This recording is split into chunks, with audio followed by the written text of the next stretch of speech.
Muy buenos días, mi nombre es Elizabeth Galvez y les damos la más cordial bienvenida a un webinar más de la serie de eventos organizados por la Comisión Nacional Forestal. El día de hoy tenemos un tema muy interesante, es un webinar sobre reservas para especies clave. Vamos a conocer en específico el caso del santuario del Sopilote Rey en el ejido Nuevo Becal en Calakmul, Campeche. El día de hoy nos va a acompañar María Luisa Villarreal Sonora. Ella es investigadora y consultora y nos va a platicar un poco sobre este tema. Les recuerdo que estamos en vivo, los invitamos a que compartan esta publicación, a que nos dejen sus comentarios, cualquier tema que a ustedes les interese que podamos tocar en otro webinar o en otro evento, con mucho gusto vamos a tomar en cuenta sus comentarios. Recuerden que este espacio es para ustedes, es un espacio creado y diseñado por la Comisión Nacional Forestal para acercarnos a productores, a investigadores y a todas aquellas personas interesadas en el sector forestal. Entonces, les damos la más cordial bienvenida. Les recordamos también que la presentación de este webinar está disponible en línea para que la puedan descargar en la liga que se encuentra en la parte superior de la publicación. Ahí van a encontrar una liga y van a poder acceder a todo el material de los webinars que hemos tenido. También los invitamos a que visiten la página del Centro Mesoamericano para el Intercambio de Conocimientos y Experiencias Forestales, el CEMICEF.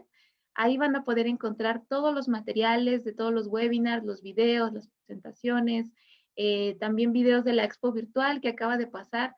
Todo este material lo van a poder encontrar ahí. Al final del evento les voy a mostrar la liga para que puedan ingresar. Y pues bueno, los invitamos a que se sigan uniendo, a que compartan esta publicación y le hagan llegar a todas las personas interesadas en el sector forestal. Y bueno, para comenzar, les recuerdo el tema del día de hoy es el santuario del Sopilote Rey en el ejido Nuevo Becal, Calakmul, Campeche, con María Luisa Villarreal Sonora. Ella es investigadora y consultora. Y vamos a conocer un poco más para iniciar con el tema del día de hoy, un poco más sobre la experiencia de María Luisa. Vamos a conocer un poco sobre ella. Ella nos va a estar compartiendo el tema del día de hoy. Y bueno, ella desde 1992 se ha desempeñado como profesora, investigadora, extensionista comunitaria, gestora ambiental y de riesgos.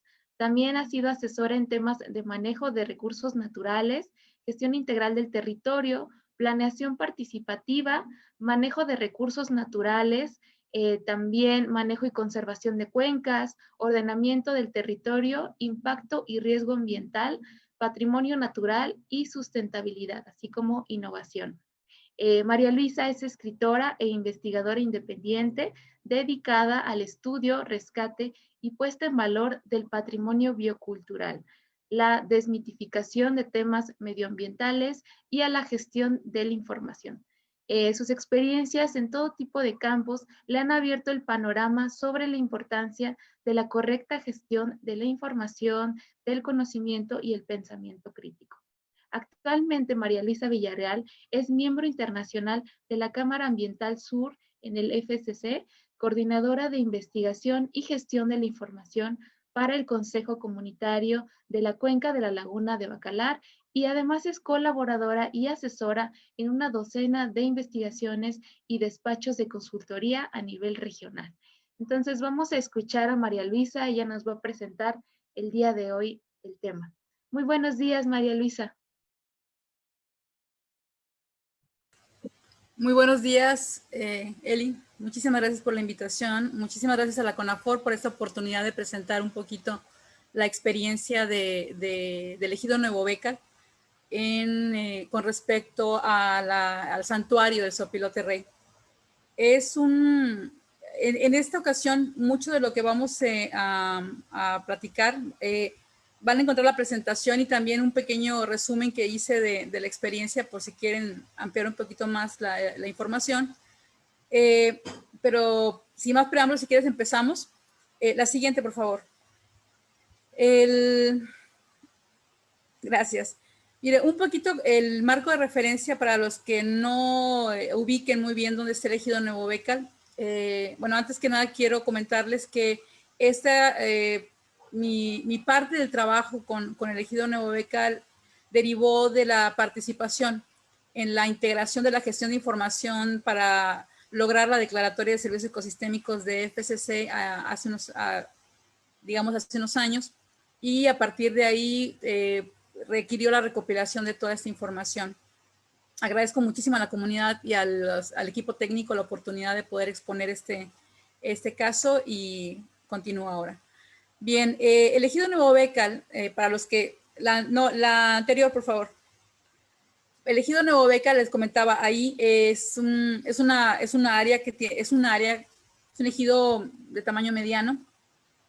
Para los conceptos de los ejidos en el sureste de México, tiene 51,163 hectáreas, se ubica en el municipio de Calakmul, en la zona de influencia, tiene solo una esquinita dentro de la reserva de la biosfera de Calakmul, y tiene características muy peculiares que le hacen tener un macizo forestal bastante bien conservado, y gran parte del ejido sigue siendo una zona forestal, y esto nos ha llevado a una serie de eventos encadenados que vamos a trabajar y vamos a platicar de manera muy, muy breve en este pequeño webinario sobre cómo estas características y esta biodiversidad llevó a una serie de eventos que permitieron el establecimiento del Santuario del Sopilote como una herramienta para conservación y para la gestión de incentivos de conservación.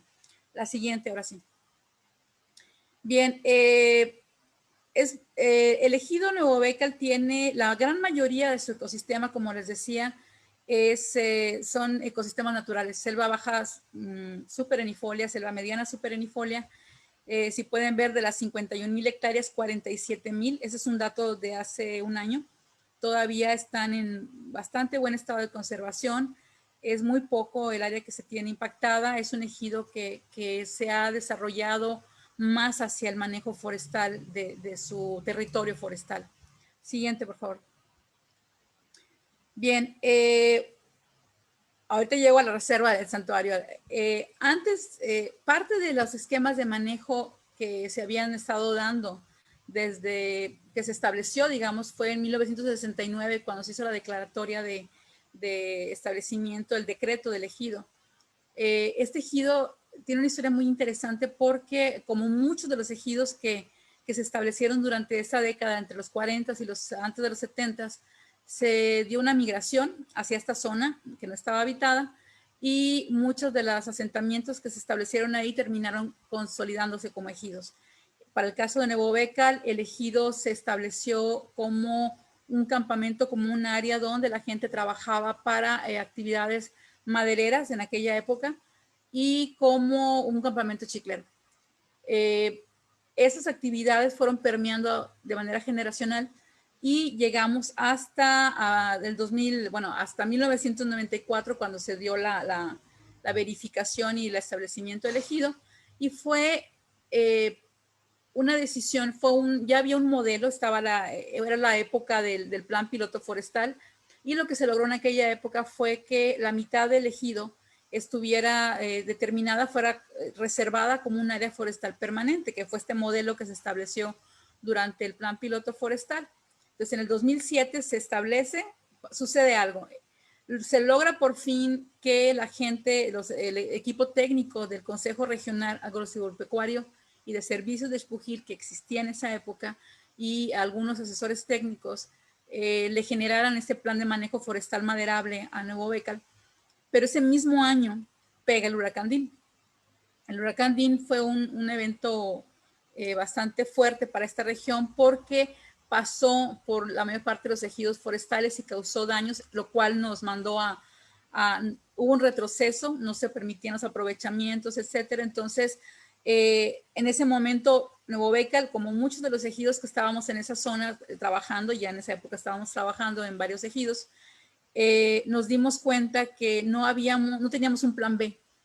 Es decir, se cayó todo el monte, no había permisos maderables, era muy difícil el poder recuperarse de esta. Hubo una veda durante varios años para permitir que el ecosistema se recuperara, que las especies se recuperaran, que la fauna regresara, y no teníamos un plan B. O sea, la mayor parte de los ejidos dijimos, ¿y ahora qué vamos a hacer? Entonces, teníamos Nuevo Bécar, como les comentaba, el 25,000 hectáreas de las 51,163, 25,000 estaban como área forestal permanente y las otras 26,000 se establecieron en algo que sucede aquí en todos los ejidos. Se hizo un parcelamiento económico, es decir, se hizo una especie de acuerdo interno en la asamblea para poder utilizar parcelas. Esta mitad del ejido se parceló. La idea era generar desarrollo agropecuario, hacer obviamente actividades de ese tipo y dejar las otras 25,000 hectáreas para cuestiones de conservación, para cuestiones de manejo forestal maderable, no maderable. Y ya se venían haciendo actividades en esa zona. Se hacía extracción de chicle. Con el tiempo se estableció un área de germoplasma forestal de caoba, que luego se certificó. Y había las actividades maderables, ¿no? También se producía carbón, pero no había en este punto, en ese momento, como lo pueden ver y lo vamos a ver más adelante, la idea de áreas de protección, como un santuario, como una reserva. Siguiente, por favor. Bien, en el 2009, es en este inter después del huracán Dean, aún estábamos en la veda de aprovechamientos, se generó con la CONAFOR estaba promoviendo fuertemente los ordenamientos territoriales comunitarios. Eran estos instrumentos en los cuales los ejidos se trabajaba con sus cuerpos técnicos y con consultores para poder, valga la pena, o sea, valga la redundancia, ordenar su territorio y poder determinar algunas zonificaciones, cosas que se iban a hacer, esta visión. Ahí empezó a haber esta visión del territorio. El ordenamiento fue un muy buen ejercicio para la mayor parte de las comunidades. Casi todos los ejidos en la región tienen su ordenamiento.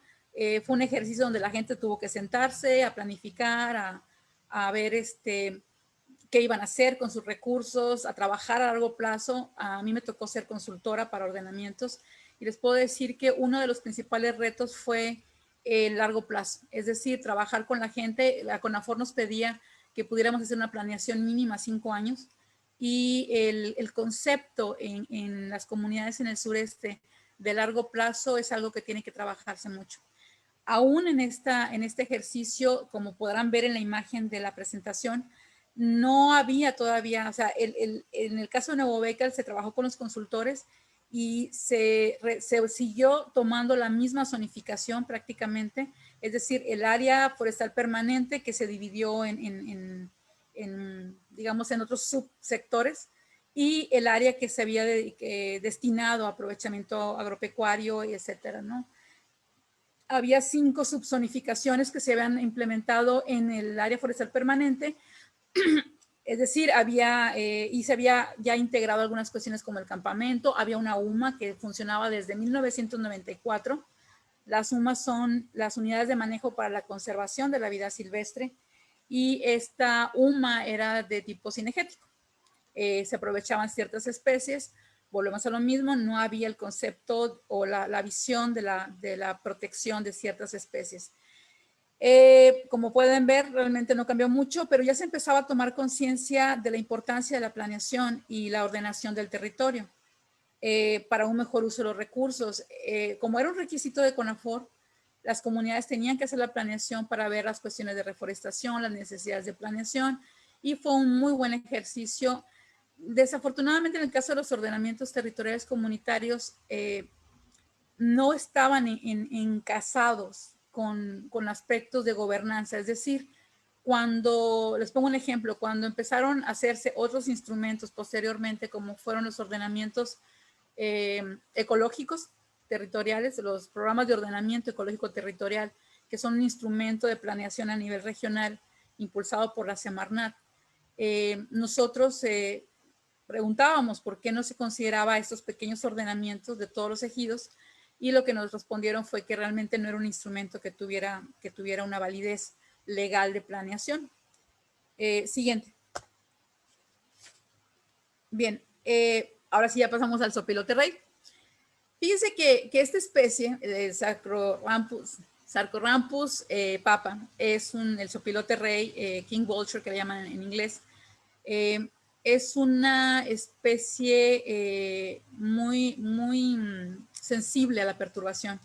Y como vamos a ver más adelante, hay un grupo de expertos a nivel regional que han estado trabajando con estas y otras especies amenazadas, raras y en peligro, dadas las características del macizo forestal que hay al sur de Campeche. Campeche tiene una de las áreas forestales, lo que llamamos Calakmul, y algunas zonas fuera de Calakmul, algunas otras reservas, que tienen macizos forestales muy bien conservados. Y ahí hay especies que digamos, son hábitat crítico para muchas especies que están amenazadas o en peligro en otras áreas, ¿no? Para el caso del sopilote rey, se presentó en el año 2000, se tiene el dato de que fue una de las primeras investigaciones, ahí pongo abajo las citas, de las primeras investigaciones donde se empezó a ubicar las zonas donde se daba, las zonas de percha, las zonas de los dormitorios. Hay un trabajo que me voy a mencionar más adelante, donde los expertos se juntaron para poder recopilar la poca o la mucha información que existía y para ver las cuestiones de biología, de ecología, etcétera. Por eso no nos vamos a extender mucho aquí hablando de eso, pero básicamente es una ave que es carroñera y que requiere de ciertas condiciones particulares de hábitat. Por eso no se distribuye tan ampliamente, ¿no? En Calakmul se detectaron varias zonas y una de ellas está en el ejido Nuevo Bécar. Hay poca información, hay muy poca información todavía hasta la fecha. Hay ciertos especialistas que han estado trabajando y continúan trabajando con el sopilote rey, pero la detección de esta zona en Nuevo Bécar fue el inicio para impulsar la declaración del área natural. Siguiente. Bien, en el 2011, ahí llegamos, en el 2010 ya había cierta información, durante 10 años estuvieron trabajando los investigadores del Ecosur, de Pronatura, de ciertas universidades en el extranjero, para ver la caracterización de esta y otras especies. En el 2011 hay un acercamiento con la comunidad y con la organización Uyolché, y el grupo de expertos en sopilote rey que estaban preocupados por ver la manera en la que se podía establecer una reserva, un área que fuera destinada a la protección de esta especie. Se genera Uyolché una propuesta en la cual se somete al Fondo de Pequeñas Donaciones para la Compra de Naturaleza. Es un fondo establecido por la Unión Internacional para la Conservación de la Naturaleza de los Países Bajos, que en ese entonces, y aún continúa siendo, arrendaban o compraban territorios para conservación de especies críticas. Lo que se logró con este proyecto, que fue aprobado en el 2012, fue el generar las bases para el establecimiento de la reserva. Así que en este caso, Uyolché y otros expertos en vida silvestre empezaron a trabajar con la comunidad durante 3 años. Fue un proyecto de 3 años. ¿Qué consistía básicamente? El proyecto se establece, de hecho también está disponible la propuesta, es información pública.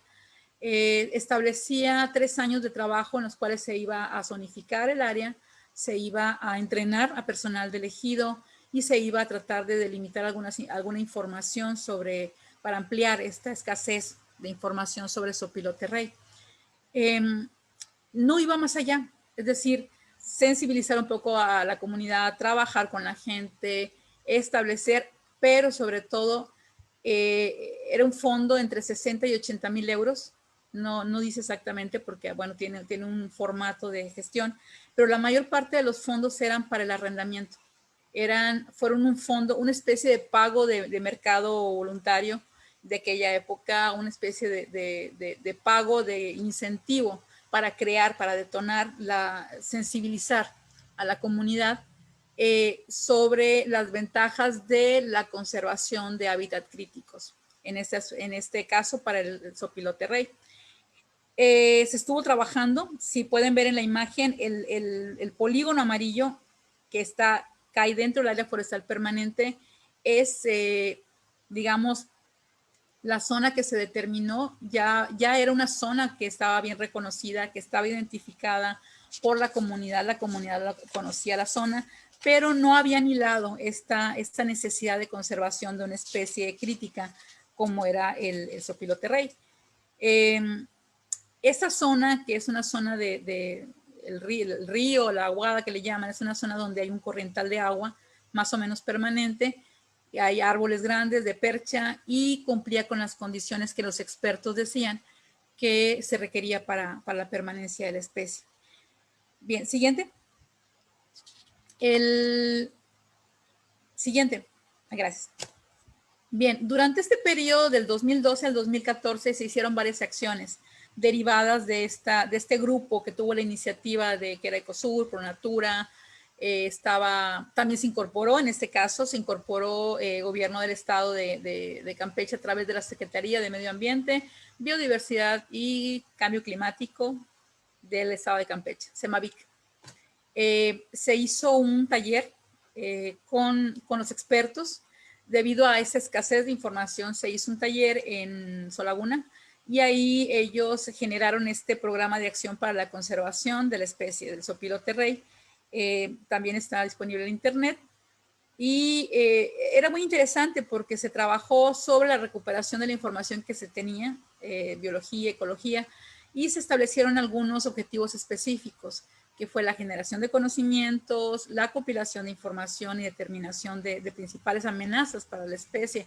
Se caracterizaban las amenazas, se hizo un análisis de problemáticas, se hizo una estrategia y acciones prioritarias y tenía 4 componentes, que básicamente eran la protección, restauración y manejo del hábitat, donde había algunos conceptos sobre cómo trabajar con instituciones, con la SCT, para cuestiones de proyectos, de vías de comunicación, etcétera, que pudieran amortiguar impactos en esta especie y en los ecosistemas de los que dependía. Se propuso una idea de trabajar con la CONAFOR para que se le diera prioridad a las zonas donde había estas poblaciones para el caso de servicios ambientales, para el pago de servicios ambientales. El otro componente de educación ambiental, capacitación y comunicación, había uno de investigación y monitoreo y había otro componente de inspección y vigilancia en las zonas que ya habían sido identificadas, entre ellas Nuevo Becal, había otros ejidos en Balancú, que es una reserva estatal, y en otras zonas de la reserva de Calakmul.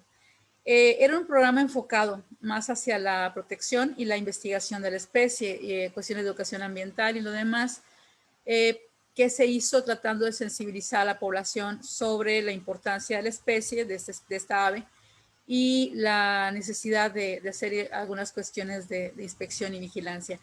Si nos ubicamos, ya había empezado a trabajarse en Nuevo Becal sobre la reserva, la generación de esta reserva, y lo que se logró fue generar ese documento con la recuperación de información de los expertos y de la información que existía bibliográfica y eso, y no trascendió mucho en términos de la aplicabilidad posteriormente, no se dio, pero no demerita el esfuerzo, y se hizo durante este periodo por el mismo equipo, por el mismo grupo que estaba trabajando con Nuevo Becal. Siguiente. Bien, bien. Estamos ubicados en el 2012. Parte de lo que se estaba tratando de buscar por parte de las organizaciones y de las agencias de trabajo era el buscar alternativas para que la gente empezara a manejar de manera más integral el territorio y a adecuarse a las ventajas competitivas del sector forestal. Y algunos de esos instrumentos competitivos está la certificación forestal, la certificación de las buenas prácticas de manejo.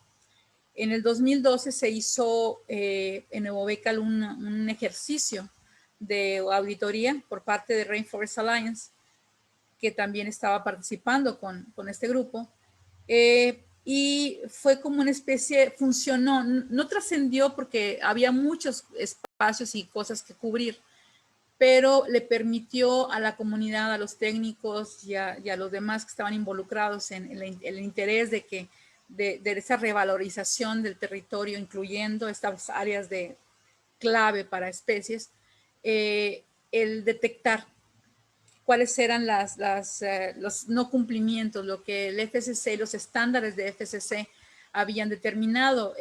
FCC, bueno, no me voy a explayar mucho ahorita, pero tiene una serie de principios y para el caso específico de la reserva del santuario de Sopilote, nos coincidió con el principio 9, que era el de bosques de alto valor de conservación. Entonces, cuando entre las observaciones estaban esta necesidad de generar los mecanismos para la determinación o la existencia o no existencia de bosques de alto valor de conservación, de acuerdo a los criterios establecidos por atributos de valor de conservación que establecía el FCC, pues fue uno de los elementos que tuvo que trabajarse para poder cumplir con el criterio. Esa es la parte donde empiezan a coincidir los elementos de aspectos de la búsqueda de una mejor práctica de la actividad forestal, maderable, no maderable, del manejo del territorio y en este caso de esta iniciativa que ya se había iniciado, que ya se estaba trabajando con estos grupos para el caso de una reserva, para una especie clave, que era en este caso el sopilote rey. Siguiente. Bien, en el 2013, un año después, como ya se había comentado, y como parte también de este grupo de las colaboraciones que tenía la Universidad de, a ver si la puedo pronunciar bien, Sherbrooke. Uno de los investigadores tenía un tesista y se hizo un trabajo doctoral para poder hacer un estudio sobre los bosques de alto valor de conservación. Este reporte igual es público. Y se hizo un trabajo siguiendo los criterios de investigación, los criterios que establece el principio 9, y se determinó que sí, efectivamente, se hizo para el área forestal permanente, las 25,000 hectáreas, porque se requiere información, se requieren datos. Las auditorías requieren información, requieren muchísima documentación y lo que existía en ese momento era la información de los programas de manejo, de las prácticas, de las condicionantes que tenían los estudios de impacto ambiental que requiere la normatividad mexicana. Y el investigador se los tomó, hizo una consulta en asambleas generales, plática con actores clave y en el reporte concluye que efectivamente el área forestal permanente de las 25,000 hectáreas poseía atributos de bosque de alto valor de conservación. Esta herramienta arrojó información, fue un ejercicio muy práctico y se determinó que de todos los atributos de valor de conservación que establece el FCC, cumplía con 3. El primero, que era la característica o el atributo de diversidad de especies, la concentración de la diversidad biológica, incluyendo especies endémicas, raras, amenazadas, en peligro, como el sopilote rey, significativas, y lo mencionan en esta caracterización que se hizo. Siguiente.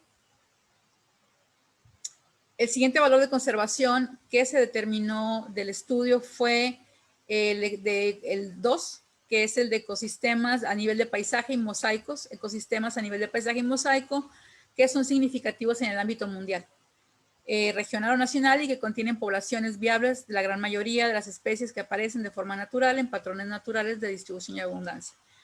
Como ya se había mencionado, bueno, es una fotografía de satélite, es un macizo forestal prácticamente de vegetación natural bien establecida.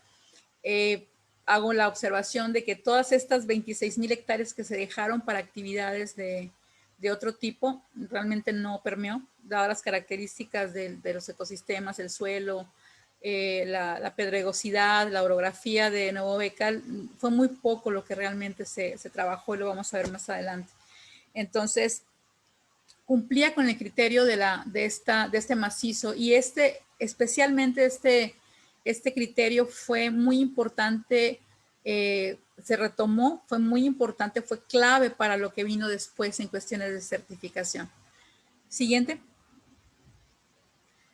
Finalmente, otro atributo fue el 6, que tiene que ver con valores culturales, recursos, hábitats y paisaje cultural, arqueológico o históricamente significativo en el ámbito mundial o nacional. Aquí tuvo un error ahí de río de importancia, que son de importancia crítica, cultural, ecológica, económica, religiosa, santuarios. Lo que encontró el estudio fue que, bueno, para toda la región de Calakmul, para todo el sureste de México, tenemos una enorme diversidad y una enorme gama de nichos, de establecimientos, de sitios arqueológicos, pequeñitos, grandes, de todos tamaños, y en algunas zonas del área forestal permanente se ha reportado la existencia de sitios de este tipo, ¿no? Entonces, y existe, yo me adelantaría a hablar sobre las cuestiones posteriormente reconocidas de los aspectos bioculturales de toda la zona. Siguiente. Bien. Estamos ya en el 2014. En el 2014 termina el proyecto del fondo de USN de los Países Bajos. ¿Y cuáles fueron los beneficios que se derivaron? El beneficio, obviamente los beneficios directos fueron el pago directo hacia la comunidad por el arrendamiento durante 3 años, que vino vamos a hablar un poquito más, que voy a hablar un poquito al final de esa diapositiva. La demarcación del polígono, se pudo determinar el polígono, se colocaron cámaras trampa, se hicieron transectos, se empezó a establecer una zona ya con áreas de monitoreo. La señalización de la zona, se pusieron letreros que indicaban la característica particular de zona de protección, letreros restrictivos donde se le pedía a la comunidad, todo esto trabajado con algunos miembros de la comunidad que se involucraron en el proyecto. Se hicieron transectos y se capacitó a 3 personas del ejido para la toma de datos que se iba a realizar de manera intermitente y a perpetuidad. Recordemos que la propuesta era por 25 años de conservación.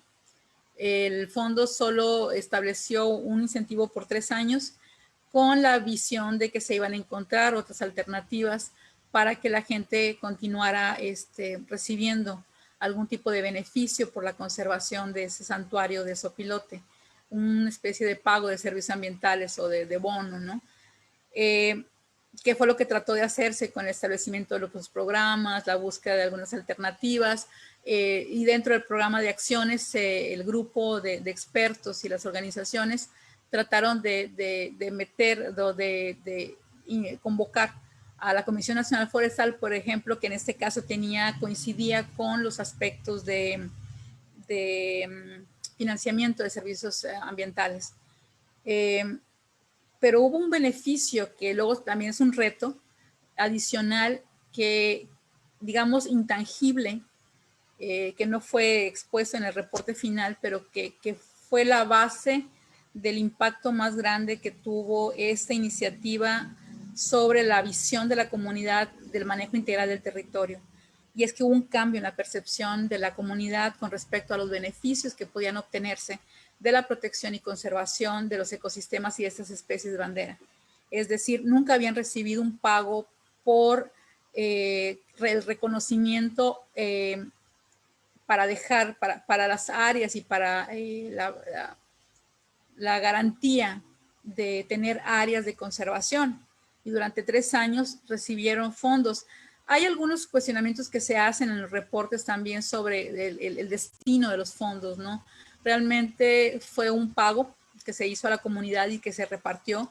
Hay algunos comentarios de que la gente decía que qué lástima que se lo repartieron porque pues hubieran hecho la inversión, pero tomando en consideración que era la primera prueba que nunca se había hecho anteriormente, sirvió como una especie de detonador y le permitió a la comunidad, sobre todo a los ejidatarios que tienen la decisión sobre el territorio, la perspectiva de poder tener áreas de conservación, áreas de protección de especies clave que no les significaban un problema, sino que era una ventaja para cuestiones de conservación, porque al menos una coincidencia positiva de esto, y que me lo ha comentado mucha gente cuando les platico la experiencia en Nueva Becal, me dicen, pues es que es un ejido enorme, 51,000 hectáreas, dejar 500 hectáreas, pues no es tanto, ¿no?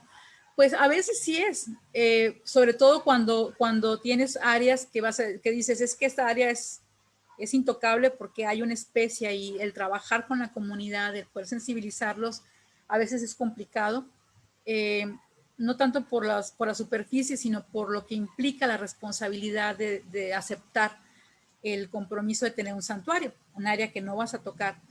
Y siempre hay gente, ¿no? Que dice, no, pues yo puedo entrar donde yo quiera. Afortunadamente no fue el caso de Nuevo Becal. La comunidad respondió bastante bien porque además tenían actividades económicas, ya sabían lo que derivaba del buen manejo, ya tenían programas de manejo forestal maderable, no maderable, tenían la UMA, y todos estos ya los habían, digamos, empezado a preparar para estar familiarizados con los compromisos derivados de un instrumento. No tenían un área de protección, ahora ya la tenían en 2014, y se genera este cambio de percepción donde dicen, bueno, puedo tener un pago por servicios, por proteger los opilotes, ¿no? Y tengo más especies, hay tapires, hay otras cosas. Entonces empezó ya a correr esta discusión, esta visión, y eso se anexó a la visión que ya tenían de manejo y aprovechamiento sustentable como un elemento más que era de conservación y protección. Siguiente, por favor. Bien, del 2014 al 2019, para 2014, cuando termina el proyecto, coincide, les digo, ya estaba esta visión de la comunidad y estaba el programa de servicios ambientales de la CONAFOR. Y ellos deciden, si se fijan en la diapositiva, el cuadrito que está en la parte de arriba, es la zona más alejada del ejido, es una zona bastante bien conservada, que son 2.283.6 hectáreas, que se destinó como área de servicios ambientales para someterse a la Comisión Nacional Forestal. Esa iniciativa fue aprobada y se logró obtener un pago durante 5 años para servicios ambientales. Ya la gente había visualizado esta cuestión y se seguía respetando la protección del área. Son 427 hectáreas que tiene la reserva del Sopilote Rey, y empezaron a trabajar. Esto empezó a sentar las bases para una visión más amplia del territorio. Siguiente. Bien, en 2016, o sea, me regreso a 2016, durante 4 años, del 2012 que se hizo esa primera auditoría, ese primer intento de auditoría para Nuevo Becal, que lo que sirvió fue para sentar las bases. Yo siempre le hemos dicho a las comunidades, no importa que la auditoría salga muy mal, tienes un agente externo objetivo que te dice dónde tienes que mejorar. Y ya depende de ti si mejoras esos elementos para que puedas obtener las auditorías, la certificación. Bueno, este no es un webinario de certificación, pero les puedo adelantar que la certificación, además de esta ventaja que se prevé o que la gente visualiza como el acceso a mercados de mejor precio y lo demás, tiene otras ventajas.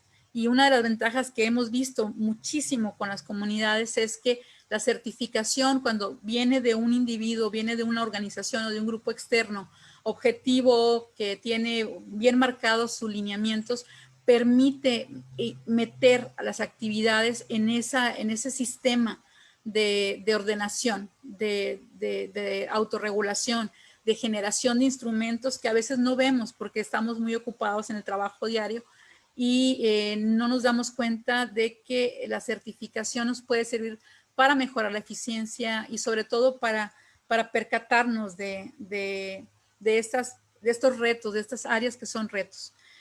Regresando, se establece en el 2016, 4 años tardaron en cubrir todos los elementos que se habían detectado en el 2012, y finalmente en el 2016 se obtiene la certificación para buenas prácticas de manejo forestal maderable.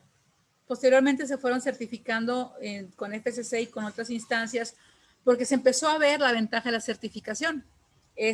permitió organizar la información, permitió, si bien los mercados siempre han sido un cuestionamiento en cuestiones de certificación, yo creo que una de las cosas que muchas comunidades se han dado cuenta es que las certificaciones ha permitido mejorar en términos internos.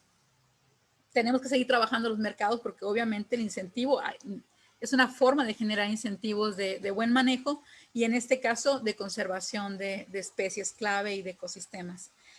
Bien, el asunto aquí es que ya cuando llega la certificación de FSC y la gente empieza a tener esta identificación, esta generación de una identidad en las cuales estaban recibiendo un reconocimiento por los esfuerzos de buen manejo en cuestiones de aprovechamiento y manejo forestal y casándolo con el principio 9 de FSC que tiene que ver con aspectos de bosques de alto valor de conservación, ya se empezaba a vislumbrar esta necesidad de decir, bueno, ok, así como tenemos una certificación para las actividades forestales, que de un tercero que dice que estamos haciéndolo bien o más o menos, o que nos está jalando las orejas y corregimos, es importante que no nada más, o sea, no nada más nosotros digamos que lo estamos haciendo bien. Tenemos una entidad certificadora con reconocimiento internacional, cumplimos con sus principios y ese reconocimiento podemos mostrarlo y podemos decir que estamos haciendo las cosas bien. ¿Cómo le hacemos con este otro alineamiento? ¿Cómo hacemos para que lo que pasó con el santuario del Sopilote Rey, este pago de servicios, este arrendamiento que nos apoyó muchísimo para la calidad de vida en la comunidad, lo podamos replicar? Porque estamos haciendo el macizo forestal, son 51,000 hectáreas. Bueno, son 47,000 de ecosistemas conservados. ¿Cómo le podemos hacer? Y empezó el grupo, empezó la comunidad, ya en este momento ya estaban trabajando con por su cuenta con sus responsables técnicos y la comunidad empezó a explorar las diferentes posibilidades que había. Siguiente. Bien, y lo que sucedió fue que se dieron cuenta de que faltaba un elemento. Ya estaba la certificación, estaban las áreas de aprovechamiento, estaban las estrategias de las zonas. Ya había 2 zonas, que era el santuario del Sopilote Rey, que se seguía conservando para el 2018, y estaba la zona de servicios ecosistémicos y todas las demás actividades. Pero faltaba un elemento que es clave para poder tomar decisiones, para poder planificar. ¿Se acuerdan que les platiqué del ordenamiento territorial comunitario?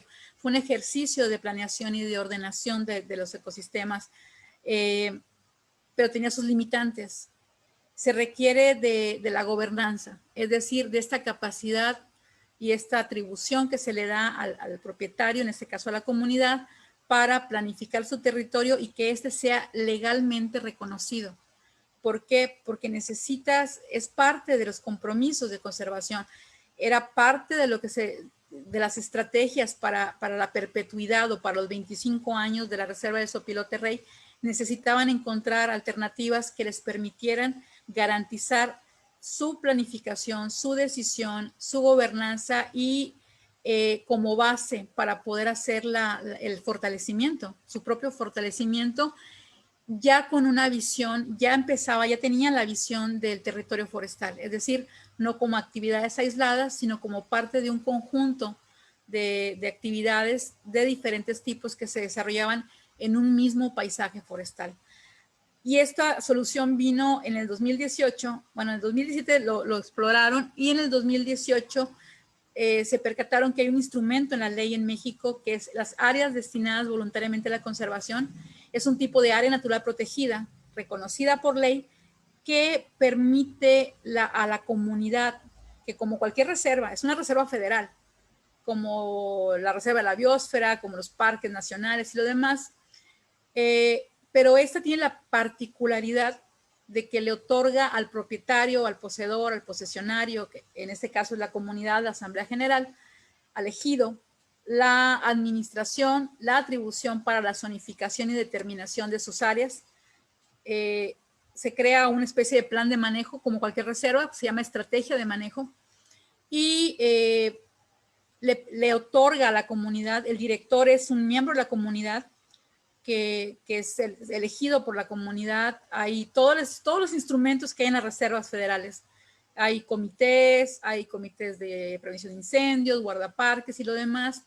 Está ligado a la Comisión Nacional de Áreas Naturales Protegidas. Es decir, hay una anécdota, recuerdo, porque en Calakmul, en esta época, en este año, el equipo técnico de la ARS, de la Asociación Regional de Silvicultores, liderados por el ingeniero Juan Manuel Herrera Gloria, crearon 10 de estas ADBCs. ¿Por qué? Porque tenía el elemento que faltaba, que era esta cuestión del reconocimiento, de ese primer ejercicio que se hizo con los ordenamientos territoriales comunitarios. Bueno, pero no tenía reconocimiento legal para poder hacer planeación, para solicitar programas, para poder determinar toda una serie de beneficios y de responsabilidades legales. Lo tenía el ADBC. Entonces se crea esto y en conjunto, como corolario, les comento que este conjunto de 10 ADBCs, junto con una que hizo también el equipo en la zona colindante con Quintana Roo, que es la de Laguna OM, se juntaron más de 150,000 hectáreas comunitarias como áreas naturales protegidas bajo el esquema de conservación, bajo el esquema diversificado como un área natural protegida, con reconocimiento federal de la CONAM, con una certificación que corresponde, hasta donde me quedé hace un par de meses, prácticamente al 20% de todas las ADBCs del país. O sea, tenemos un área muy grande. Y Nuevo Bécal es el ADBC más grande de todo el país. O sea, la mayor parte de las áreas destinadas voluntariamente a la conservación son pequeñitas, pero este ejido destinó el 99% de su superficie, dejando fuera área urbana, obviamente, y las zonas de crecimiento urbano, pero todo lo demás tiene la versatilidad, el instrumento para poder zonificar toda el área. Entonces, el 99% del ejido se destinó como ADBC, ninguna manera restrictivo, es decir, se respetaron los usos, las costumbres de la gente y se dio por primera vez un reconocimiento en dos elementos, que fue las áreas, sus áreas que ya estaban de Sopilote Rey y de servicios ecosistémicos, que quedaron como zonas núcleo, como cualquier reserva. Quedó como una zona núcleo, con lo cual estaban cumpliendo el compromiso de conservación de 25 años, con la salvedad de que del compromiso certificado con CONAFOR, con la CONAM, perdón, es por 15 años.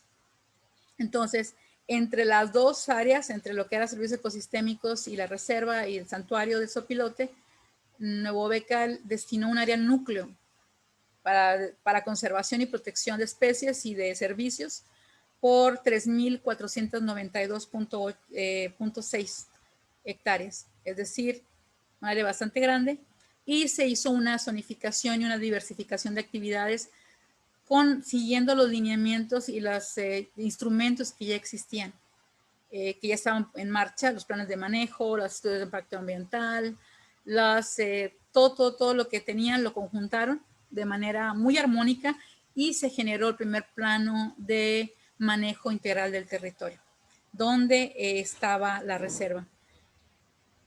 ¿Por qué? O sea, vuelvo a retomar el santuario del Sopilote. Fue este beneficio que les había hablado del cambio de paradigma, de la adición del paradigma con la gente, de decir, estamos conservando, podemos obtener beneficios de esta conservación y de la protección de especies y de ecosistemas del macizo forestal. Estamos haciendo bien las cosas, no hemos cambiado el uso del suelo, estamos respetando los acuerdos, tenemos este santuario y ahora necesitamos que nos lo reconozcan. Siguiente.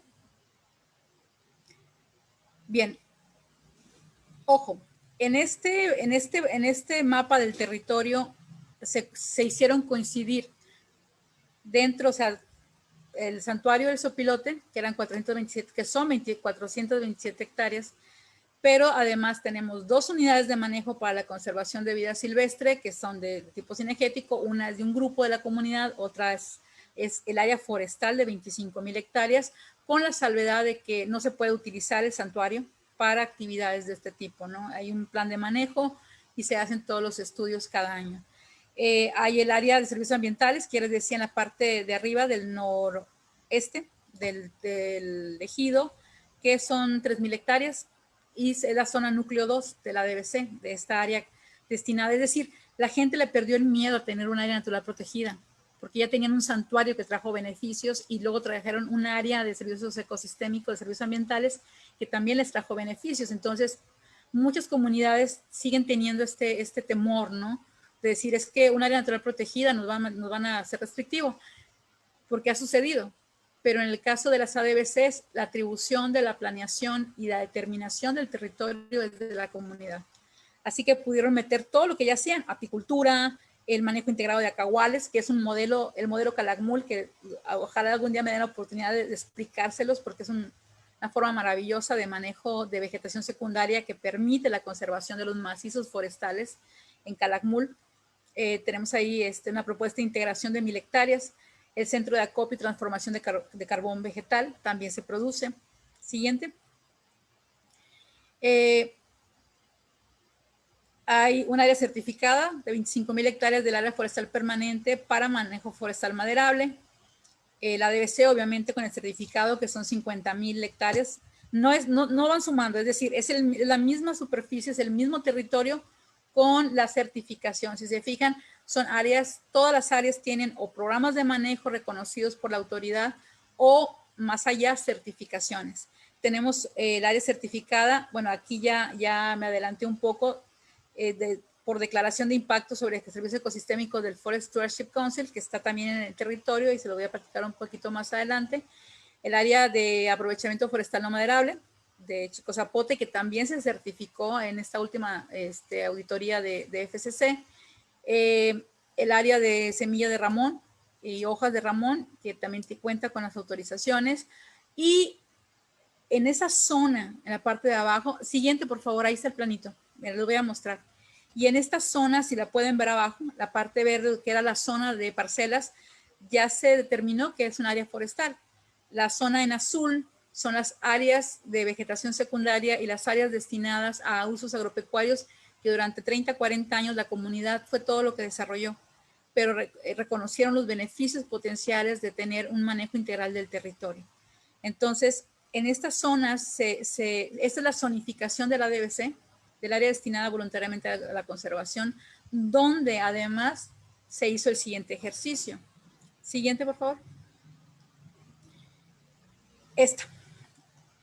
Seguíamos con la duda, la comunidad seguía con la duda. ¿Cómo le hacemos? Ya tenemos el ADBC, ya tenemos la zonificación, ya tenemos la madera certificada, otras certificaciones y lo demás, pero queremos replicar lo que pasó en el santuario. O sea, queremos obtener los beneficios del reconocimiento de que estamos haciendo buenas prácticas. Y entonces lo que sucedió es que, bueno, me voy a ir un poquito atrás, creo que me faltó esa diapositiva, es cómo, o sea, se empezó a buscar alternativas de certificación para servicios ecosistémicos, para conservación de la biodiversidad, para la protección de especies. Ahora que teníamos un área natural protegida gigantesca, el ejido tenía un área, ¿cómo le hacemos para que se reconozca toda esta serie de actividades que contribuyen con buenas prácticas a la conservación de la especie? En el 2018 se hizo un primer taller con miembros de la comunidad y con los técnicos de la comunidad para explorar las diferentes opciones. Y esto, lo que sucedió fue que se exploraron 3, que era captura de carbono, que no trascendió porque cuando analizamos los costos y la complicación de la captura de carbono era demasiado. Queríamos certificar la mayor cantidad de área posible por la cantidad de prácticas de buen manejo que se venían realizando, que estaban reconocidas y certificadas. Era muy costoso y algo complejo por ahí. Luego se exploró la posibilidad del reconocimiento de la UNESCO como parte del programa del hombre y la biosfera, que de hecho se sigue continuando con el apoyo de la Reserva de la Biosfera de Calakmul, su director, José Zúñiga, saludo, que ha sido una parte clave para el apoyo, la asesoría y el fortalecimiento de las capacidades de los miembros de la comunidad y el personal técnico. Y que nos hizo ver a todos. Recuerdo una reunión donde sentados ahí platicando, fue el que nos hizo ver que realmente los otros miembros en esa reunión, que eran parte de las comunidades y que habían sido nombrados directores de la DBC, tenían el mismo nivel en esa reunión que el director de la Reserva de la Biosfera. Entonces había 11 directores de reservas y fue algo que ha ido fortaleciendo esta identidad y este orgullo y estas cuestiones que tienen que ver mucho con la sensibilización de la comunidad hacia el reconocimiento de sus esfuerzos. Bien, finalmente se exploró, ya que estábamos tan involucrados con FSC y la certificación maderable, se exploró también la posibilidad de trabajar para establecer, para tener la declaración de impacto de servicios ecosistémicos establecida por FCC, que se establece para aquellos programas, proyectos, comunidades o propietarios privados que ya tienen alguna certificación de FCC. Es decir, FCC crea este esquema de servicios ecosistémicos diciendo precisamente esto. Es, bueno, que ya te certifiqué las buenas prácticas, pero tus buenas prácticas de manera directa o indirecta están incidiendo en los servicios ecosistémicos. ¿Quieres que te reconozcamos algún servicio, algún impacto que estés desarrollando? Pues demuéstralo. Entonces, se hizo. ¿Cuál fue el asunto? El asunto fue que no había experiencia, no había áreas que tuvieran esta declaración, no había muchas en el mundo. Creo que para cuando nos tocó a nosotros el honor de ser la primera, de ser elegido, digo nosotros porque me tocó estar en la coordinación del esfuerzo, es un reconocimiento al elegido y a su personal técnico. Cuando les tocó al elegido y a su equipo técnico el honor de tener el reconocimiento de ser la primera actividad certificada por FCC con la declaración de impacto sobre servicios ecosistémicos en todo México, y por ahí me comentaron en toda Norteamérica, la primera comunidad, y hasta ahorita creo que sigue siendo la única. Hay que me corrija alguien si sabe que alguien más porque nos tocó la pandemia. O sea, nosotros nos tocó la auditoría en enero y pudimos trabajar con ellos, y este año, en el 2020, se obtuvo en abril el certificado por esa declaración. ¿En qué consiste? Bueno, dijimos, la visión es cómo replicamos lo que pasó con el Santuario del Sopilote, que sigue siendo, que ya se incorporó, que ya se generan los incentivos para que este santuario se perpetúe a 25 años, se sigue respetando, se siguen haciendo los monitoreos, se sigue teniendo la información. ¿Cómo le hacemos para que todo el paisaje forestal, no estas 427 hectáreas, sino las 50,000 hectáreas, 51,000 hectáreas se reconozcan? Tomó muchísimo trabajo porque el esquema, no me voy a ampliar aquí porque no es el tema, pero tuvimos que trabajar muchísimo otra vez, partiendo de los instrumentos que ya estaban certificados y creando otros instrumentos, llenando vacíos sobre cuestiones ya muy específicas que tenían que ver con la conservación. Obviamente, como ya teníamos un reconocimiento por bosques de alto valor de conservación, ya había experiencia con el sopilote rey, con otras especies, con los aspectos de manejo de ecosistema, con las buenas prácticas de restauración, ya se contaba con un área de servicios ecosistémicos reconocidos, que por cierto en el 2019 volvieron a autorizarle otra ronda de pago de servicios ecosistémicos en el marco de la DBC elegido. Ya teníamos todo, ya se tenía todo eso. Entonces, los servicios ecosistémicos que establece CONAFOR son conservación de la biodiversidad, hidrológicos, conservación de suelos, recreativos, hasta donde me quedé. Y obviamente la decisión lógica fue vámonos por conservación de la biodiversidad. Captura de carbono también está. Ya que teníamos tanto trabajo, tanto tramo recorrido sobre servicios ecosistémicos, pues este tipo de cuestiones fue clave. O sea, dijimos, ¿para qué no la complicamos? Me tocó coordinar eso, entonces nos sentábamos con la comunidad, con miembros de la comunidad, con los técnicos para decir, bueno, primero que nada, la decisión, ¿cuál va a ser el servicio ecosistémico sobre el que vamos a declarar un impacto. Conservación de la biodiversidad, tenemos especies clave como el sopilote rey, tenemos un santuario de sopilote rey, tenemos otras especies que los investigadores han identificado que son claves en la región y sobre los que también se va a trabajar la creación de otros santuarios y otras áreas de conservación en el ejido, ya metidos en esta dinámica.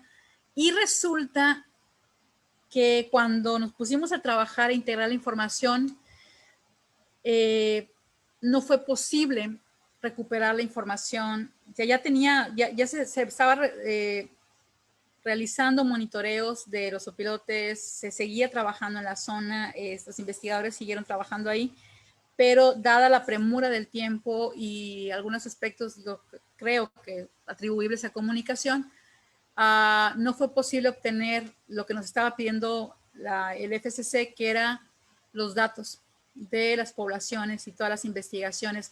Recuperamos muchas de las investigaciones, o sea, hicimos todo un trabajo de minería de información para recuperar todos los artículos, investigaciones. Se recuperaron más de 100 artículos hechos por diferentes investigadores en diferentes temas de Nuevo Becal, la mayor parte sobre biodiversidad de flora y fauna. Se los presentamos a la comunidad. Ahí es un elemento que tal vez tengamos que platicar en otra versión, en otro webinario sobre las cuestiones del manejo y de la gestión de información en las comunidades. Y nos tuvimos que arreglar. O sea, el equipo técnico y la comunidad nos tuvimos que arreglar sin esa información de poblaciones. Se evaluó cuáles eran los indicadores, cuáles eran los elementos que podíamos acceder, ya que no teníamos la información del sopilote rey, de las poblaciones y de cómo estaba el asunto, pero teníamos toda la información generada por los programas de manejo, es decir, manejo del territorio. Teníamos toda la información de cómo se estaba conservando este macizo forestal. Todo este macizo forestal que de manera indirecta sobre el santuario, sobre otras áreas y sobre todo el macizo, no solamente las 25,000 hectáreas, sino toda el área forestada del ejido, que es casi el 93%, son 46,000 hectáreas. Estaba teniendo este resultado de la conservación de nuestras especies, y no solo de las especies, sino también de los servicios hidrológicos, porque luego hablaremos de las cuencas hidrológicas, pero era lo que se estaba buscando el reconocimiento de esos esfuerzos de buenas prácticas. No, hay una cosa que hay que entender, o sea, no se trata de pagar toneladas de captura de carbono, o sea, mucha gente lo está haciendo y se los reconoce, pero en este caso particular, yo creo que una de las cuestiones claves que el ejido tiene muy claro y que fue derivado de esta experiencia con el santuario del sopilote y el pago de USN, de Países Bajos, fue el reconocimiento. O sea, estoy haciendo los esfuerzos, estoy trabajando, estoy haciendo la mayor parte de estas cosas con mis propios recursos, con nuestro propio convencimiento, con nuestras propias convicciones, y hay, o sea, porque no voy a dejar un área chiquitita de 100 hectáreas, queremos conservar toda esta zona, queremos contribuir con la conservación de la biodiversidad. Cuando FSC reconoce y nos da la primera declaratoria de servicios ecosistémicos, ay, me emociono, lo hicimos, tuvimos que hacerlo sobre un servicio ecosistémico específico. No pudimos cumplir, pero no quiere decir que no lo vamos a hacer, vamos a trabajarlo, con el caso de las especies bandera, que era el sopilote rey. Necesitábamos datos de población de los últimos 3 años, 3 a 5 años, no pudimos conseguirlos, pero no nos íbamos a quedar. O sea, la idea era certificar todas esas buenas prácticas, las reservas que teníamos con servicio ecosistémico de conservación de la biodiversidad, y nos fuimos sobre el mantenimiento de una red de conservación suficiente a nivel ecológico. Tenemos más de 50,000 hectáreas y con el impacto visibilizado del mantenimiento de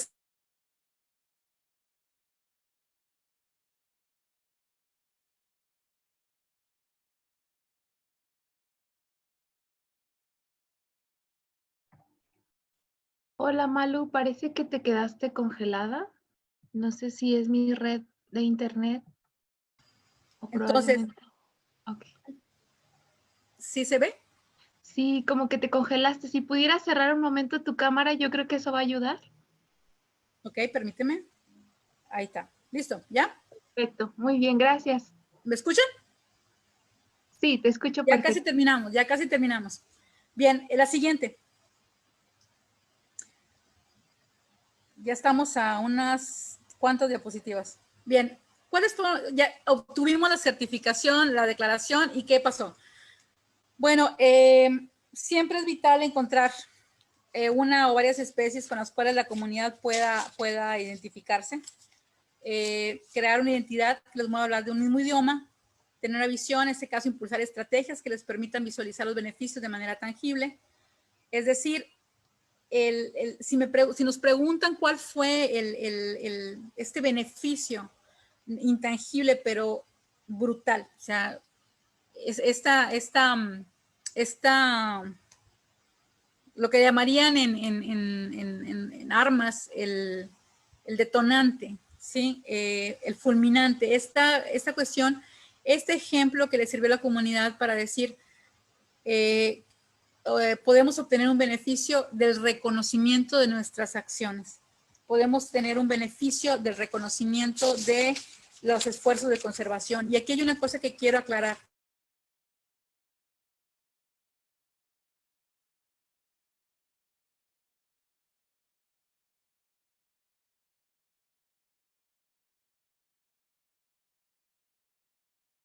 Acción tiene.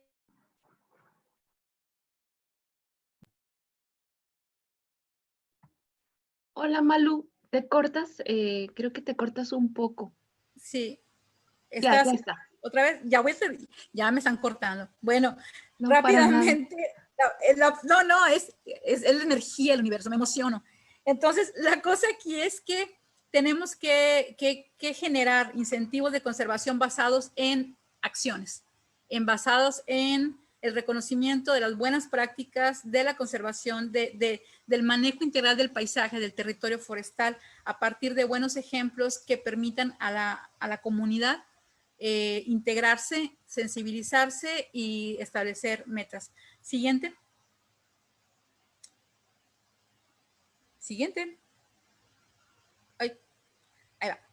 Bien, ¿en qué estamos? Ya una vez que obtuvimos el certificado, la certificación del reconocimiento de la declaración de impacto sobre sistemas, sobre servicios ecosistémicos por conservación de la biodiversidad, estamos trabajando en la estrategia de mercado para la obtención de incentivos de conservación, los famosos mercados voluntarios. No es sencillo, es mucho de lo que se tiene que trabajar y tiene que hacerse con pues ahora sí, buscar los patrocinadores, buscar a todos aquellos que estén dispuestos a apoyar las actividades. Es decir, no, a diferencia de lo de bono de carbono y lo demás, en esta visión que tiene la comunidad y el equipo técnico es el reconocimiento de las buenas prácticas. Hay una estrategia que se generó de todas, se hizo un listado enorme de todas las prácticas que el ejido está haciendo específicamente, las actividades, un menú de opciones donde el ejido está buscando el apoyo, el patrocinio a largo plazo para que se replique la experiencia que tuvieron con el santuario, pero a nivel de paisaje forestal. Siguiente. Esa es una de las diapositivas que quería mostrarles. Esas son las estrategias. Estamos haciendo, hay que hacer promoción, hay que hacer una serie de trabajos y se promueve. Es un orgullo que el Ejido Nuevo Becal tenga este primer reconocimiento a nivel México, a nivel Norteamérica para una comunidad. No es sencillo, se los digo como parte del equipo y coordinación de esta iniciativa de certificación de reconocimiento de la Declaración de Servicios Ecosistémicos.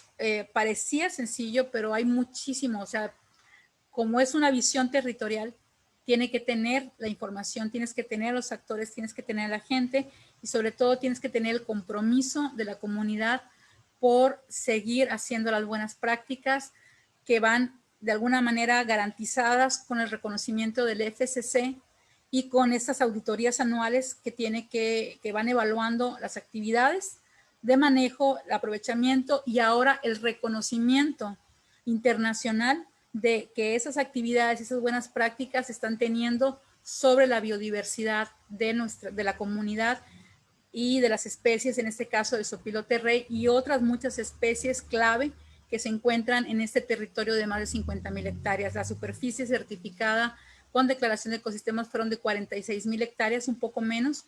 Sacamos las áreas agropecuarias o las áreas de ese tipo de uso, pero es un área que sigue siendo enorme y que tiene muchísimo futuro por delante y que va a contribuir a futuro no solamente con los aspectos de biodiversidad, sino también con los aspectos de hidrología y obviamente en la medida en la que se mantengan estos macizos forestales en las cuestiones que tienen que ver con la captura de carbono y acciones para cambio climático. Siguiente. Bien, si quieren saber más sobre nuestro modelo de manejo integral del territorio o desean patrocinar alguna de las prácticas que apoyan a Sopilote Rey o la conservación de la biodiversidad en el ejido, pueden mandar un correo electrónico. Siguiente. Esta diapositiva, esa presentación se queda de todas maneras. Cualquier cosa sobre esa ponencia, pues estoy a sus órdenes. Muchísimas gracias. ¿Si hay preguntas?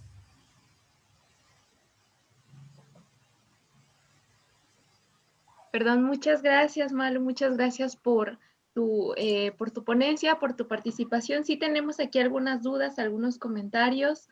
Eh, te felicitan, dice felicidades elegido nuevo becal.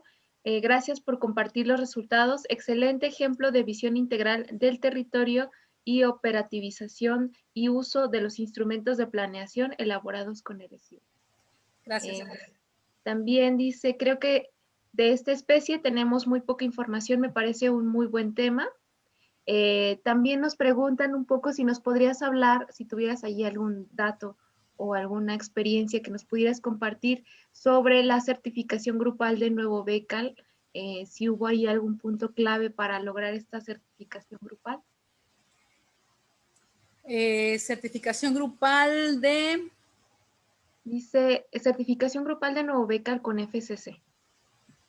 Fue una certificación, de hecho es individual, es elegido el que se certificó. Se certificaron las diferentes actividades de Nuevo Becal, o sea, ahí están los certificados de hecho en el 2021 hay que hacer la renovación de la certificación. Está certificado madera, buenas prácticas, madera, está certificado, ahora en 2019-20 se certificó chicle. Creo que es la única área que está certificada a nivel regional en resina de Manilcara Zapota.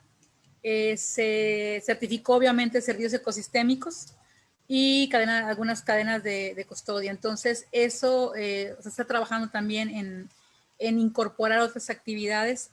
Están vigentes los certificados y se está trabajando.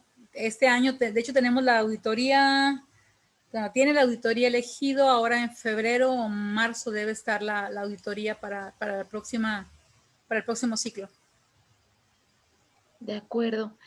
También nos preguntan, ¿cuál es la parte más complicada del procedimiento de certificación? Creo que aquí hay varias dudas como en ese tema y también los vamos a... ¿Cuál de todos? Ay, ¿cuál de todas las certificaciones? Mira, yo creo que una de las cosas que platicamos mucho con el equipo técnico y que de hecho les adelanto que el modelo que está implementando para Calakmul, también luego podemos platicarlo en otro seminario,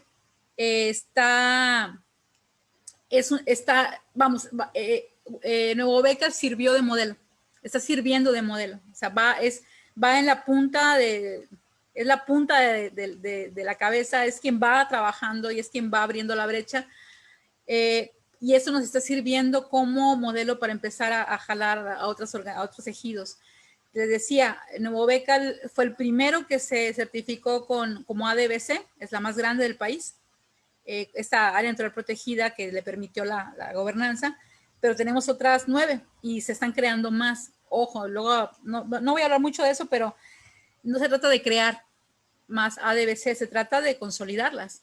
Y eso es lo que tiene la visión el equipo técnico. Entonces, lo que vamos a hacer es seguir los pasos un poco en Nuevo Becal, ¿no? Adecuado a las condiciones de cada ejido. ¿Cuál es la parte más complicada? La parte más complicada es que las certificaciones requieren, son auditables, tienen que ser auditables. Y las auditorías son a veces una llamada de atención en lo que se está haciendo mal o lo que no se está haciendo, en los vacíos. Y depende mucho del equipo técnico y la disponibilidad de la comunidad para resolver esos vacíos. Como les comentaba, la primera auditoría que se le hizo a Nuevo Becal tardaron 4 años en resolver todos los vacíos y todas las, o sea, hay que organizar la información, organizar la documentación, se requiere muchísima disciplina, se requiere mucho compromiso y generalmente no hay fondos para eso. O sea, hay que trabajar con los fondos propios. Esa es parte del compromiso de los equipos técnicos y de la comunidad. Porque obviamente la certificación pues también tiene sus costos, pero también tiene sus beneficios. La otra cuestión es complicada en cuestiones de certificación es el que la comunidad vea, visualice más allá del discurso que siempre se ha hecho sobre la certificación, de que te va a ayudar con el mercado, que vas a vender mejor la madera.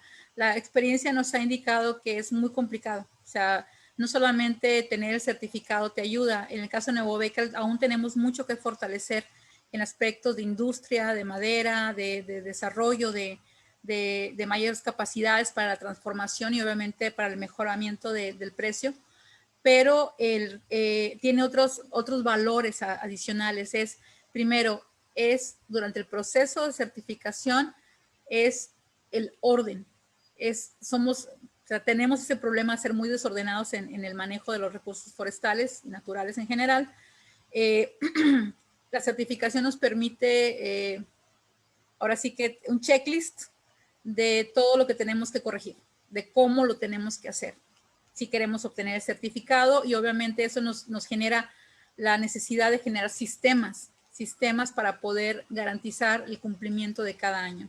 Esa es una ventaja enorme de la certificación que no tenemos de manera, digamos, así suelta, porque, y para el caso de servicios ecosistémicos, eso fue sobre actividades y buenas prácticas, pero en el caso de servicios ecosistémicos te permite esta oportunidad de ver el territorio forestal completo, de juntar tus actividades y de poder prever cuál es el impacto desde el conocimiento. Obviamente también tuvimos que generar muchísima documentación. Lo que les puedo comentar es para certificación de servicios ecosistémicos, para la declaración de servicios ecosistémicos, pensábamos que era algo muy similar que para buenas prácticas. O sea, que juntando los expedientes podíamos ya tener esta parte, pero no. La información del manejo es un 20% de todo el proceso. Después hay que trabajar sobre el territorio, sobre los ecosistemas, sobre la visión, los indicadores, sobre lo que se llama la teoría de cambio. La teoría de cambio es un parte, yo creo que esa fue la parte más complicada del proceso de elaboración del expediente para certificación del servicio ecosistémico. Y en el caso de, a diferencia de la certificación del FCC para buenas prácticas, que hay muchísima experiencia por todas partes, pues les puedo decir que Nuevo Becal fue, si no me equivoco, el número 15 en obtener un certificado por declaración de servicios ecosistémicos a nivel mundial. En Latinoamérica tenemos aproximadamente unos 6 o 7 zonas, no hay comunidades, o sea, son cooperativas o son áreas naturales protegidas.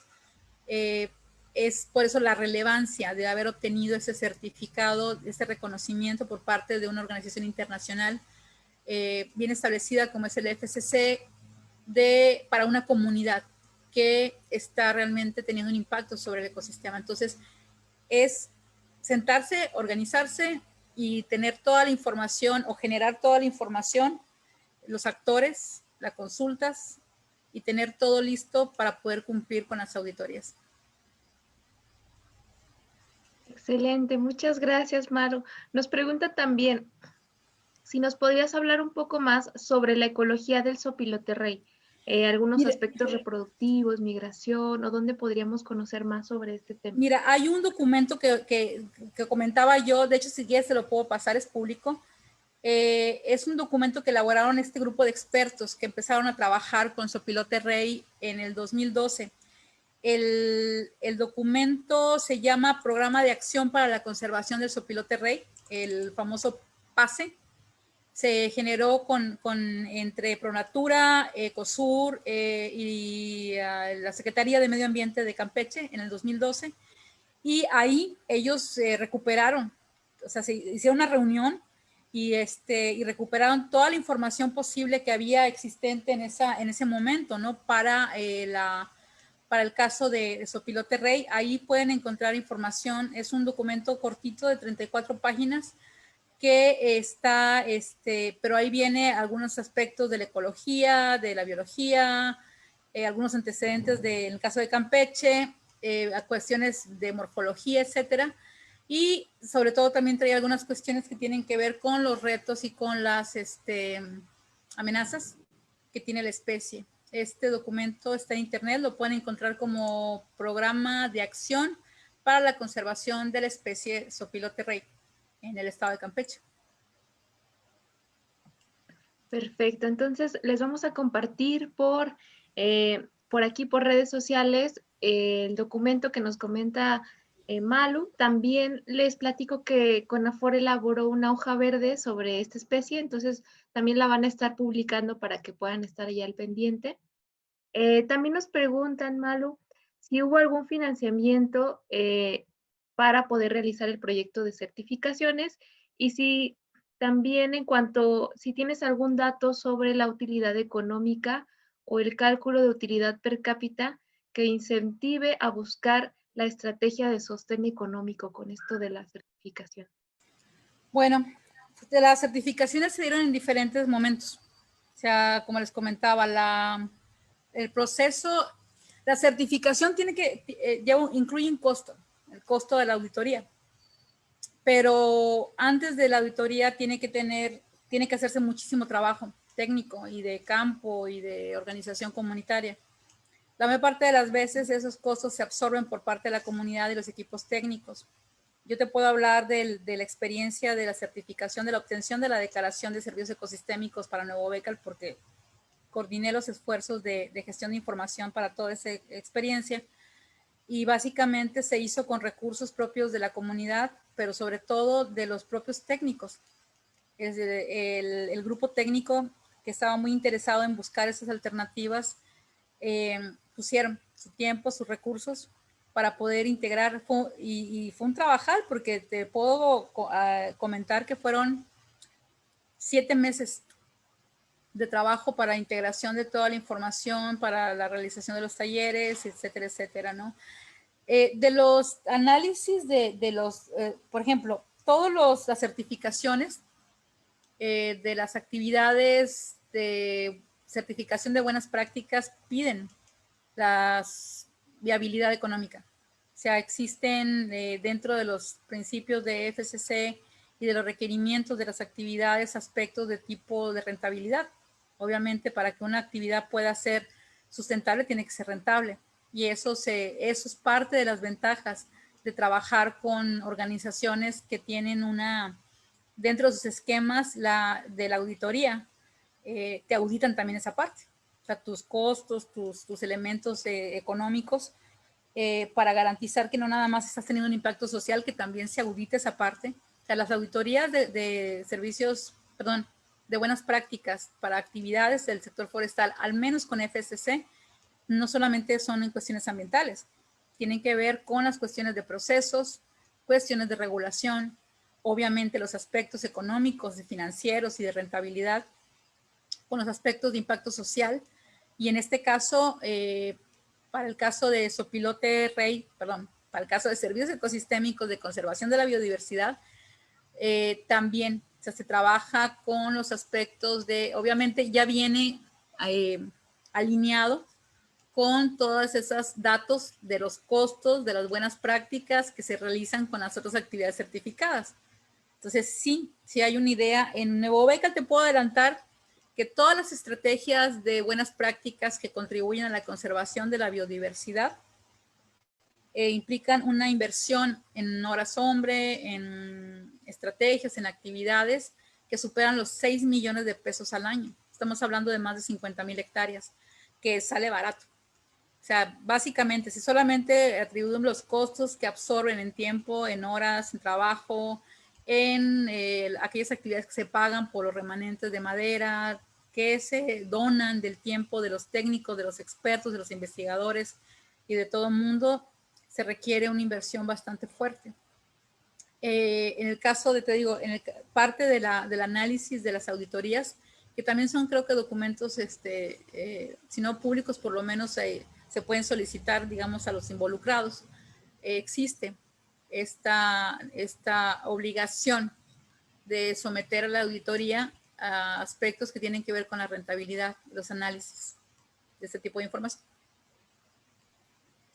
Muchas gracias, Malu. Y bueno, ya para ir cerrando, por cuestiones de tiempo, nos hacen una pregunta también, si tú tienes ahí algún conocimiento, si va a haber o habrá o se tiene contemplado algún, o pudiera haber algún impacto en el área en la que tú te encuentras con respecto a lo que al tema del Tren Maya, si habrá ahí algún impacto, nos hacen también esta pregunta. Pues no estamos en la zona donde va a pasar el tren, o sea, directamente en la vía. Esperemos que sea impacto positivo. Se está trabajando, hasta donde tengo conocimiento, hay la intención de trabajar fortaleciendo las reservas.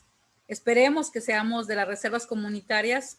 Tenemos bastante, o sea, Nuevo Becal tiene bastantes, o sea, medallas que colgarse y cosas y actividades y resultados certificados, reconocidos a nivel internacional, que pueda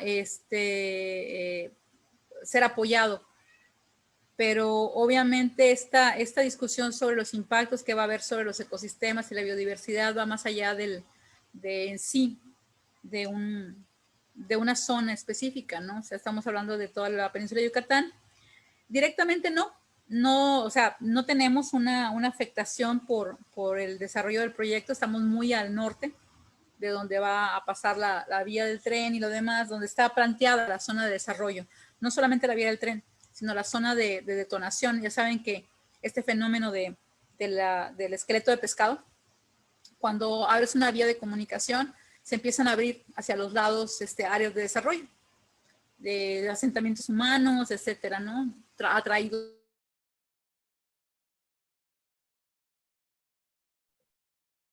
¿Malu? Se te corta un poco la voz, Malu. Si sigues por acá, Malu. Pero sí es importante que podamos trabajar en cuestiones del alcance del territorio completo, de la zona de influencia de Nuevo Becal. Si me preguntan de la zona de influencia, sí. Sí, como todo, ¿no? Está dentro de la zona de influencia si hablamos de los compromisos dentro de la certificación de servicios ecosistémicos, nosotros hicimos el compromiso de la permanencia del macizo forestal elegido, pero también se analizó el impacto de la red. Si se fijan ahí, el concepto fue red de conservación a nivel regional, y sí, algunas de las ADBCs que están junto con la red están en esa zona que va a tener un poco más de influencia dentro del Tren Maya, pero hay otros elementos que queremos luego promover posteriormente, y es esta cuestión que tiene que ver con la hidrología. Nuevo Becal, también estoy trabajando en la cuenca de Bacalar, y toda la zona de Calakmul es una zona muy importante, extremadamente importante para la conservación de los acuíferos y de la cuenca, de los escurrimientos y lo que sucede. Te lo pongo así: lo que sucede en Calakmul y en Jopelchen, que es la zona limítrofe con Quintana Roo, le va a afectar a la laguna de Bacalar. Y es una cosa que ha estado sucediendo. Es la importancia de promover estas áreas manejadas, este manejo integral del territorio para conservación, para generación del incentivo. Lo que pasa en Nuevo Becal, afortunadamente está conservado, es un área bastante que merece la pena seguir conservando y apoyar para evitar que las acciones o los efectos del cambio climático vayan a incidir, como está sucediendo, en Cuenca Bajo, que es toda esta zona de hacia Quintana Roo, que baja, que va arrastrando sedimento, que va arrastrando una serie de problemáticas y desemboca en la Laguna de Bacalar, en la zona de la cuenca de Chetumal y en áreas que están a 200 kilómetros de distancia, pero así es la estructura de esta zona de la península de Yucatán.